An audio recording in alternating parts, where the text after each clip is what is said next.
Thanks for joining us again, Michael. Time now quickly changes from a game against Rotherham, who were effective out of possession and really raised their game, to a quality Watford side who will pose a much different game plan for you, won't they? Yeah, it will be a totally different game from what we faced on Tuesday night, as you rightly say, where we had to deal with a lot of direct balls and in our box, a lot of set pieces, and the ball. Every set piece, it was basically played into our box if possible, and this will be a totally different game, much more, I would say, like the Bournemouth game, where a team who's come out of the Premier League, a lot of players who have played the majority, if not all, of their careers in the Premier League as well. So, we know what to expect, but because the same quality of player we played against earlier in the season and gave a good account of ourselves at Watford, and we're unfortunate to lose the game 3-2. But looking back at that game at Watford, you said Stoke were unfortunate. There was a bizarre decision which we won't look back at. You must have confidence from that, but they use their subs well as well, don't they, Watford? They freshen the game up well because they have such quality. Yeah, I think so. Particularly the options they have off the bench in the attacking areas. It's a little bit more difficult to assess that at the minute because the new coaches come in, but they have a very, very strong squad, and I think that's one of the decisions clubs always have to make when they come down. Can they keep the squad together? Are first of all, are their players happy to play in the Championship or look for an exit? And secondly, if they can do that, then can they mould the squad and be ready for the Championship? They obviously changed the coach in that period and changed it again. So that's something that Watford do, and it's not something that's uncommon for them. But you're right. I mean, they have a lot of options, and as I say, a lot of top players at this level. You must be disappointed having scored 3 goals on Tuesday to then concede them in the manner that you did. But Stoke aren't a bad team. You don't lose 1 in 8 if you're a bad team. But 15 points from 11 games is probably, well, it is a little bit down on your average, and you probably need to turn the draws into wins over the next 5 or 6 games to have a chance of pushing for the playoffs. Would you agree? Yeah, I think so. We know that we've drawn too many games recently, and over the Christmas period, and I didn't feel like in any of those games that we came away happy with a point. Possibly Nottingham Forest, because they played well in the second half, and the game became a little bit of a lottery for the last 20-25 minutes with the fog that night. But when we look at most of the draws, we come away disappointed that we didn't take more from it. So yeah, we feel we should be 68 points, possibly better off than where we are at this minute in time, but we're not, and we have to address that. And as you rightly say, the only way to do that is to start winning games, and the sooner we do that, clearly we'll give ourselves a better chance to try and make sure that we can squeeze into the playoff situation. There's still a lot of games to be played. I still think that there's a lot of teams that will have a say in the situation. And the important thing is to get back to winning games and trying to get a consistent run going forward. Well, I think most Stoke fans would say to you that the mountain you had to climb last season was much bigger than the one you'd have to climb to get in the playoffs. So everybody's very positive about that. But you sound a bit frustrated, which is understandable. How frustrating is it that you seem to want to Stoke to play out from the back and build from the back, yet they look more positive when they press up and play off the second balls? Can you get a winning combination from the two? Yeah, I think you can, and I genuinely believe that you to get out of this league, you'll have to develop a team that will build a game from the back. I think that it's really the only way to get control in the game. We have done well winning the ball high up the pitch, and we can still play like that when the opposition have the ball. We can still, press and try and make life difficult for the opposition to build a game. But what we don't want to get into is situations where it just becomes a second ball game, and we allowed that to happen in the first game against Rotherham, and look, we were fortunate enough to win the game. But games like that where you don't have control, anything can happen. I felt in the game the other night we had good control at times in the game, and it was our own mistakes that caused us problems, really. and we have to iron those out. We have young players in our back four as well.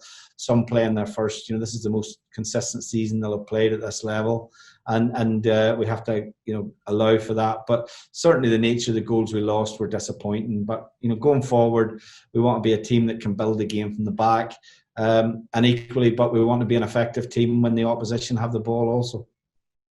The subs actually changed the game and they added something at Rotherham. He certainly created more chances. Powell's attitude and work rate is again phenomenal. Norrington Davis looks assured. Clark seems to be bedding in. Matondo obviously needs a little bit more time. You must be happy with the way the forward line is looking, or the attacking players are looking now, compared to when you first lost Tyrese. Yeah, it was. Look, we have more options than we had certainly, 2 or 3 weeks ago.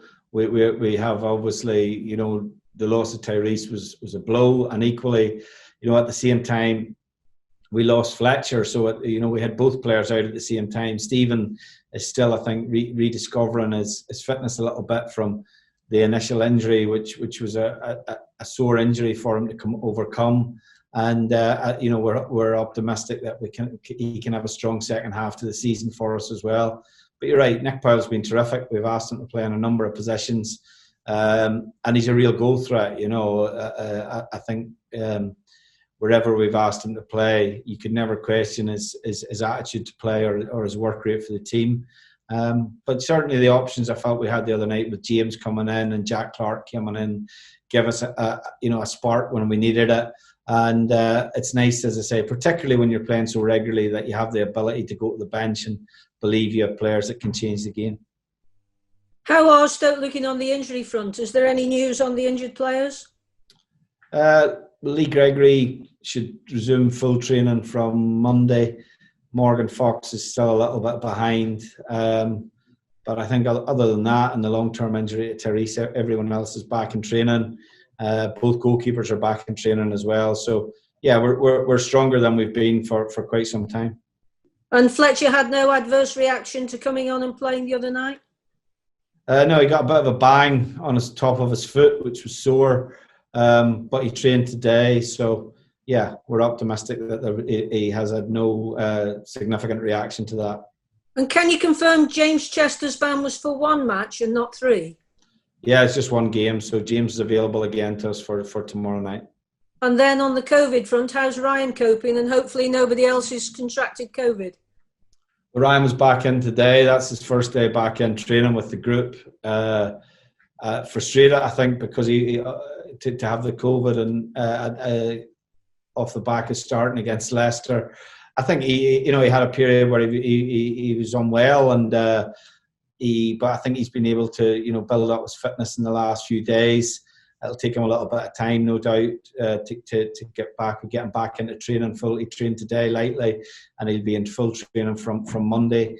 And I think otherwise today the tests all came back negative, which was very good, and we can move forward and look forward to tomorrow night's game without COVID hanging over us. Talking about transfers, which I know you probably don't want to, there's lots of stories going around about Alfie Doughty now. Is he any nearer coming a Stoke player, or is that just rumour? Well, look, that's been an ongoing situation. We have to get agreement with Charlton on that. We've been working hard on that, and as far as I know, at this minute in time, we're still working hard and trying to get that one over the line. And anybody you're working hard on getting out?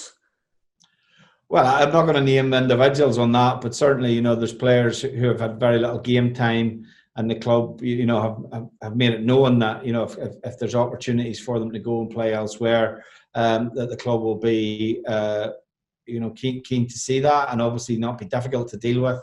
But as I said, that is driven by external forces. Really, it's not. The players are all contracted to the club, and unless someone shows an interest in them and there's a deal to be done, obviously they will remain here. Given the fact that there's been so many draws, do you take positives out of that because at least you've not lost, or are you the sort of person that thinks if we could have just got that extra 0.1% out, we'd have been so many points further forward? I know it's conjecture, but how do you handle it with the team? Yeah, I think we have to look at, we've looked at that through with the group of players. And I mean, I think, we've had 25 games, 6 defeats, and 10 draws, 9 wins. And so for a lot of the, those games, almost you're at a point where you're only losing like one every 5 games, which builds confidence, it builds momentum. But within that, you obviously want more wins and draws. So the players know themselves. They've not come off the pitch happy that they've drawn the game. You can sense that in the dressing room afterwards. There's a lot of games in the Championship are just decided by a single goal, and in a number of the drawn games that we've had, we've not managed to get that. In a number of the games, we've been ahead as well, which adds to the disappointment. I think when you're ahead in the game and then you draw the game, you always feel slightly more disappointed than you would do if it was the reverse of that. But we've still got a lot of games to play. I think we can still get that consistency into our season and go and win games, and as I say, mount a real challenge for a top 6 position. Well, I know Pete Smith normally hits you with the stats, so I'm going to try and nip in before Pete says anything to you today. I've worked out if we can get about 37 points, win 10 games, draw 4, win more if you can, that could still probably get us into the playoffs. So there's my little bit of incentive for yourself. And it's not how you start the season, it's how you finish. So good luck. All right. Thanks very much. Thanks, Angela. Thanks, Ange. George, you need to unmute and then fire away, please. You already alluded to just slightly about the way things happen at Watford, they rotate the coaches very quickly, but the adaptability of the players buying into the new coach as well, it tells you an awful lot about their squad, doesn't it? Yeah, it does. And, I had a player there, Craig Cathcart, who I worked with considerably or over a number of years, 8 years at international level. So I used to ask him about that quite a bit, how that works. And he said that the players just became used to it. Sometimes they were happy about the decisions, other times less so, and I think also maybe the foreign players are a little bit more adaptable to that. It's maybe a little bit more common for them as well. But certainly it doesn't seem to affect them. And maybe when you go through that process as regularly as they have, the players develop that resilience to it and just, remain professional and, do their best for the club and for the new coach. And that's all you can expect from players. And as I say, that's the decision of the club to operate on that basis. They have a wealth of experience, you've already said, Michael, in terms of Premiership or Premier League. And certainly a lot of the players have also a lot of experience of playing in the Championship because a lot of the squad have been there when Watford have come through. Yeah, they're a good side, and they were in the Premier League for a sustained period. It's not like they've been a team that's been promoted the season before last and has been relegated. So, I think once you get a group of players that has had a sustained period in the Premier League, then the challenge is when you come down to the Championship is holding on to them, and they've been able to do that. They've maybe made 1 or 2 adjustments. They've brought 1 or 2 players in as well to strengthen, and they have a wealth of experience, a lot of quality as well. But as I said earlier, we showed in the game at Watford that we were every bit a match for them, and as I say, that gives us confidence going into the game tomorrow night. Certainly it's going to be a different situation, but you expect them to press higher than what you experienced in the last 2 games? I think what we did find with in the last 2 games was that, particularly at Blackburn, I think the quality of how we played out was a big factor. A little bit different against Rotherham. They sat off the game a little bit more. Second half, they pressed us a little bit more. I can't really control what the opposition do. I know that they've played 4-4-2 in a lot of the games, and with 2 strikers, it can give you the ability to press the opposition a little bit more. But the one thing that I noticed about the game when we played them earlier in the season was the tempo of the game, and I thought it was a game that had real quality in it as well. And that's the type of game that we expect, and that's the type of game that we're going to have to deal with tomorrow night. Certainly you always want to win the games, Michael, but if you can't win them, you don't lose them, isn't it? That's got to be the mentality as well. And despite the fact you've already said you dropped some points around the corner, staying in touch is the vital factor, isn't it? Yeah, it is. Look, we've never picked a team for a draw this season, and I don't think we've picked a team for a draw since we came in. Last season, I felt that when you were at the bottom of the league, draws aren't a great help to you because you need to try and make up ground on the teams above you. Sometimes draws are a little bit more beneficial when you're in a better position because it keeps you above teams. But, look, we're not happy with the number of games we've drawn, obviously, in recent times in particular. But equally, we've set out to win those games. We just haven't found a way to do that. We haven't found a way to get over the line in some games. And, we'll approach the game tomorrow night with a team and pick a team that we believe can win the game. You've got the width as well, and the return of James gave you that against Rotherham in more ways than one, doesn't it? Because his work rate only going forward, but coming back is an essential part of the way the team set up, isn't it, Michael? But James, yeah, you know what you're getting from James. You can never question his work ethic for the team and his energy that he brings to the left-hand side of the pitch.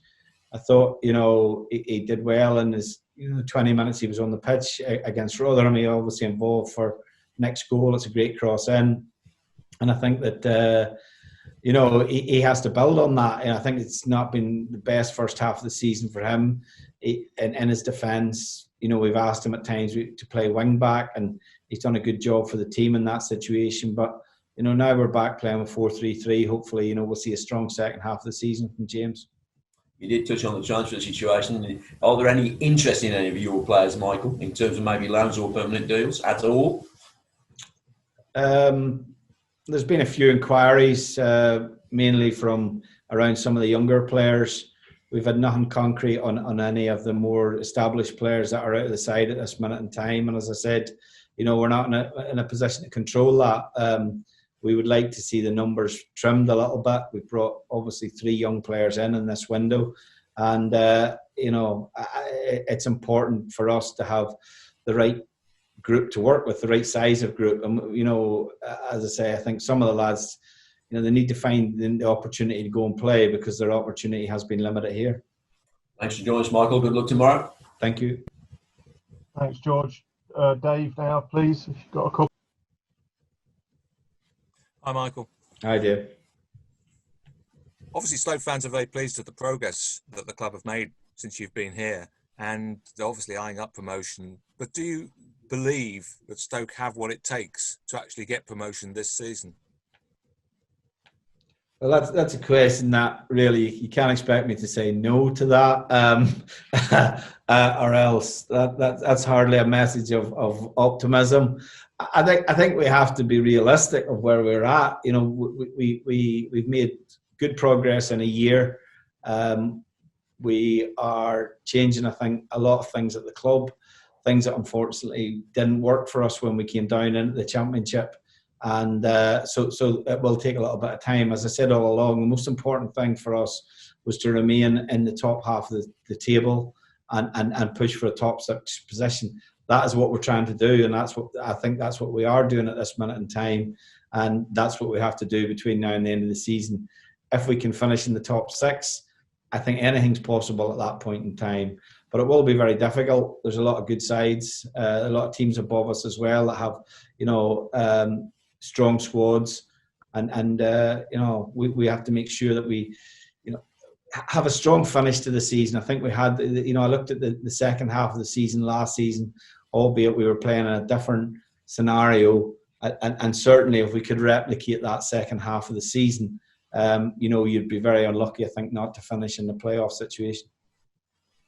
And tomorrow's game against 4th place Watford, very much a litmus test for that, for all you said.